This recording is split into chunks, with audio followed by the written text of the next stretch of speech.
Punta tayo dito sa RAN, and ang napili kong design is NASA. Dahil yung NASA ay pinag-aaralan nila yung astronomy. Tapos, syempre, by schedule sila.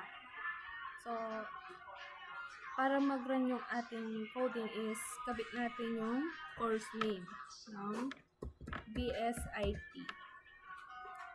Yung sa room is, example is 15. Yung sa day, kabit natin ng Wednesday. Tapos lagay tayo ng start time. Example is 2. Mag-end tayo ng 5. Tapos palitan natin siya ng PM. Then add schedule.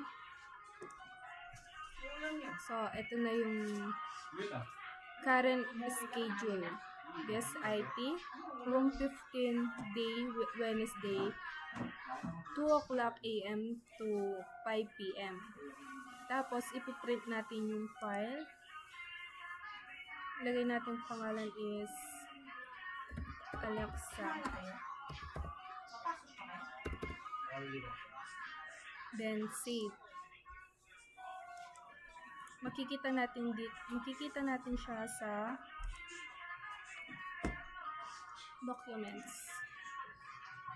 So, etong Alexa is pindutin natin.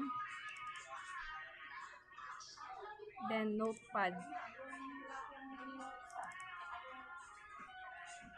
Na-print na ang ating schedule.